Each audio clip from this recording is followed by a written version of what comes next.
अब हम जानेंगे प्राचीन भारत के मगध राज्य का उत्कर्ष के बारे में। मगध के सबसे प्राचीन वंश के संस्थापक बृहदत्त थे। जो मगध के सबसे प्राचीन वंश के संस्थापक कौन थे? बृहदत्त था। इसकी राजधानी गिरिब्रज थी। इसकी राजधानी क्या थी? गिरिब्रज थी। जरासंध बृहदत्त का पुत्र था। जो जरासंध था बृहदत्त का पुत्र था। हर्यक वंश के संस्थापक बिंबिसार मगध की गद्दी पर 544 ईसा पूर्व में बैठा था। जो हर्यक वंश के संस्थापक बिंबिसार मगध की गद्दी पर 544 ईसा पूर्व में बैठे थे। जो हर्यक वंश के संस्थापक बिंबिसार थे वो मगध की गद्दी पर 544 ईसा पूर्व बौद्ध ग्रंथों के अनुसार उन्हें बैठाया गया था। वह बौद्ध धर्म का अनुयायी था।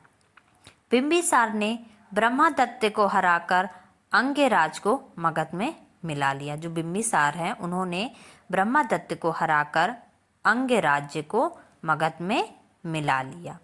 बिंबिसार ने राजगृह का निर्माण कर उसे अपनी राजधानी बनाया। बिंबिसार ने राजगृह का निर्माण कराया और उसे अपनी राजधानी बनाया।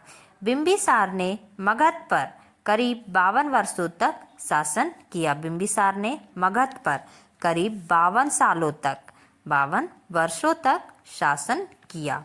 महात्मा बुद्ध की सेवा में बिंबिसार ने राज्यवैद जीवक को भेजा। जो महात्मा बुद्ध थे उनकी सेवा में बिंबिसार ने राज्यवैद जीवक को भेजा। बिंबिसार की हत्या उसके पुत्र अजातशत्रु ने कर दी। जो बिंबिसार था उसकी हत्या उसी के पुत्र अजातशत्रु ने कर दी और वह 493 ईसा पूर्व में मगध की गद्दी पर बैठ गया। उन्होंने अपने पुत्र ने अजातशत्रु ने बिंबिसार की हत्या कर दी और उस मगध की गद्दी पर खुद बैठ गया। अजातशत्रु का उपनाम कुणिक था। अजातशत्रु का उपनाम क्या था? कुणिक था। अजातशत्रु ने 32 वर्षों तक मगध पर शासन किया। जो अजातशत्रु है, जो बिंबिसार का पुत्र था, उसने 32 वर्षों तक मगध पर शासन किया। अजातशत्रु प्रारंभ में जैन धर्म का अनुयायी था। जो अजातशत्रु है, जो बिंबिसार का पुत्र है, वो प्रारंभ में जैन धर्म का अनुयायी था। ओके। हर्यक वंश का अंतिम राजा उदयन का पुत्र नागदशक था। जो हर्यक वंश है उसका अंतिम राजा उदयन का पुत्र नागदशक था। शिशुनाग ने अपनी राजधानी पाटलिपुत्र से हटाकर वैशाली में स्थापित किया। जो शिशुनाग था उसने अपनी राजधानी पाटलिपुत्र से हटाकर वैशाली में स्थापित किया। शिशुनाग वंश का अंतिम राजा नंदीवर्धन था। जो शिशुनाग वंश है उसका अंतिम राजा नंदीवर्धन था। नंद वंश का संस्थापक महापंग नंद था। नंद वंश का संस्थापक महापंग नंद था। नंद वंश का अंतिम शासक घनानंद था।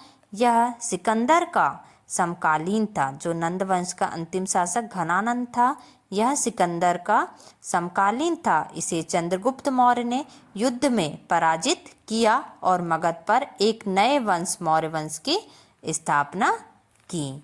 क्या किया? नंद वंश का अंतिम शासक घनानंद था और यह सिकंदर के समकालीन था और इसे चंद्रगुप्त मौर्य ने युद्ध में पराजित किया और मगध पर एक नए वंश मौर्य वंश की स्थापना की थी।